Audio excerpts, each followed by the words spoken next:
Hello everyone and welcome to Total War Through the Ages. In this episode we are going to be defending our settlement of Tyr, which we captured either last episode or the episode before. I don't recall which, but within the last two episodes we captured the settlement from the Britons. It's our farthest north province at this point, and it's sort of kind of the first gains we've had against the Britons since they betrayed us.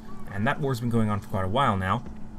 And this is the first time. So I skipped over my deployment because most of it I pretty much changed here. Because as you can see, I did a fairly rough deployment because I wasn't sure 100% where they were going to go. So I kind of adjust on the fly here. Now, for the most part, I'm not. This battle is going to be pretty straightforward. It's not going to be very difficult at all. I outnumbered them. I'm fairly certain I outnumbered them in this battle. Of course, you guys will be able to tell because you can check in the beginning of this battle. You can see the force comparisons right before we went into it. So I'm fairly certain that I actually had a slight advantage in this battle. Besides, of course, being the defending side, which gives me inherent advantage because of that. So, as you can see, the ram on the far right got caught on fire. I don't believe at the time of when I played this battle, I don't think I actually remembered, or I didn't notice that it had caught fire. And also, as you see, there's a ram on this far left here, which of course might be particularly dangerous. That's why we have both our cavalry units here, as well as a couple other units. So here, pretty much all the walls breach. Well, not all of them. The two walls on either side of the gate breach simultaneously, because of course the rams reached the wall simultaneously. But the other breaches have not happened yet because they haven't actually gotten to the wall, or they got to the walls later, so they're not all the way through them yet. And here we actually see the Britons begin to charge all the way through, and we're going to go ahead and start turning all of our guys on to fire at will that are relevant to the places where the enemies are now coming through. So we're going to go ahead and let them charge on through, and of course, as you can expect, as usually happens, they get wrecked pretty hard here because, well, yeah, the AI is not too bright. The combination of that and just, honestly, I'll be honest, it's really hard to beat this tactic. With the wooden palisades like this, if you have to just make breaches in the wall and then charge through, honestly, your best bet is to probably make so many breaches in the wall. Well, actually, your best bet is to, first off, attack the enemy with such an overwhelming force that they can't possibly defend every single breach you can make, and you just need to make as many breaches as you can so that they can't, surround you at each entrance, as I do right here. And so that's actually relatively easy for me to just surround them and have a pretty strong counter attack and counter charge in from the flanks here as they're trying to pour through. So I did have a little bit looser of a formation here on the gate, but that's fine because I do have the other two forces coming up here from the left breach, which was, we decimated them in that left breach. And though they do actually do a decent amount, I deployed too loose at the gate. I should have had my units closer together there to form a more of a straightforward box, because of course that didn't go too well for me. It didn't make that big of a difference, but they were able to get more of their units in and kind of spread out before I had them engaged. So I should have paid better attention and been tighter on my defense there and not let them pour as many guys through the gate. And it would have been, this battle would have probably even been over faster, as well as I probably would have taken fewer casualties as well. But as it currently stands, and as you can see there, one of my units route, that's actually one of my units of Triari. So here we're going to go ahead and rally because the units that are currently fleeing from the Britons, or the Britons units that are fleeing, as of right now, are not actually doing, or don't have. It doesn't look like, sorry for kind of stumbling over my words there, I'm trying to get better on that. It does not look like that the enemy units that are routing currently are going to rally at any point. So I pull my units away from just trying to defend the gaps for rallying units and instead just bring them in to commit them to the gate, because as you can now see, we've had a couple units, it looks like, rout. And actually one unit, I believe the Triari unit actually got completely wiped out, which is not great.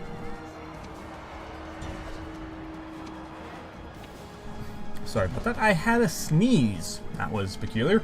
Seems like either whether it's coughing or sneezing, I always seem to have some sort of interruption while trying to record these audios. Which is interesting because when I do live audio, I actually don't have as many problems. So, I don't know. That's interesting. But here we go. This battle is pretty much over. They're fleeing on every account. They do have one unit of Chosen Swordsmen in the back here. But they're gonna flee fairly soon as well. Of course they are, because in fact, yeah, they started fleeing before I could even call that. So let's see, where do they have any units left? Because the battle hasn't actually ended. There we go. Yep. Now, finally, the last of the enemies routed.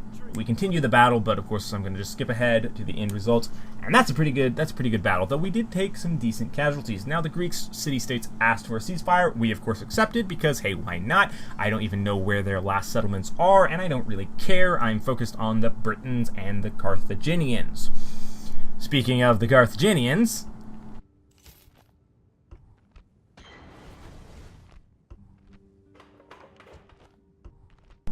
and here we have now a pretty big rest, quite a bit happens in the last of this episode. This episode is actually it's not that much longer, it's about 15 minutes I believe, but either way, here we have the general who is of course going to be providing be leading the army to retake Cordoba. I believe that's the name of the settlement in Spain there.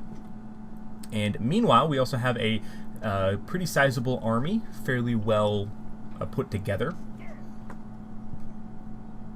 This army right here, fairly well put together, decent size as well, that we're going to be bringing up. It's pretty much, it's legionaries. The only infantry it has, or the only sword infantry it has, are legionaries. So it has no early legionaries, which is pretty nice, because legionaries are actually significantly better. I mean, not a huge, but it's sizable. And here we go, the big part. This is a really big episode because of this one simple fact. Auto-resolved because it was so overwhelming. And I was actually surprised by this when it happened. But, there we go.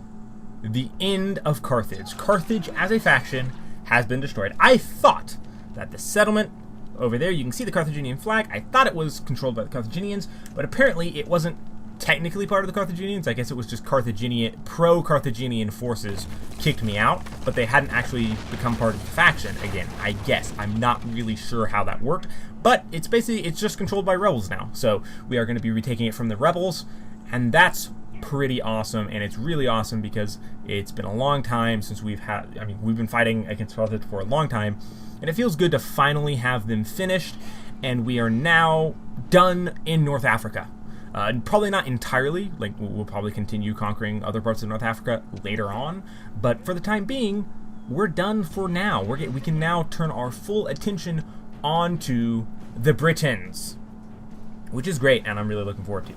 So, here we have another battle, which we're actually going to be playing here. I actually attacked them, because I figured, hey, I have two really big armies, I'll attack them. I made two big mistakes here in this battle, as you're about to see.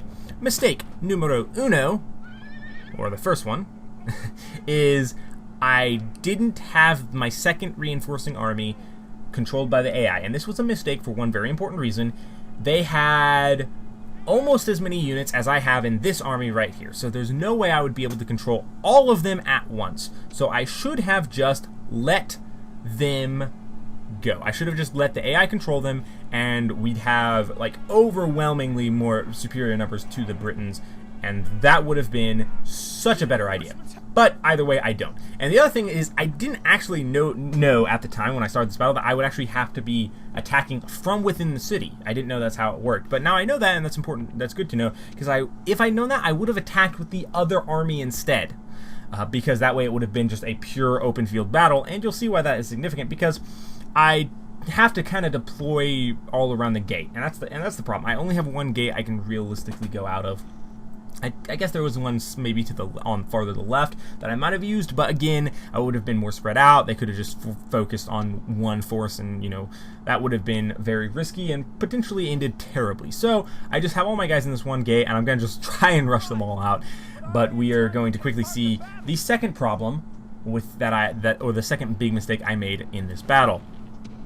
Besides not letting the AI control the reinforcing army like I should have, because then the entire army could have come in at once and we could have crushed them. The second problem I had is I was way too cautious.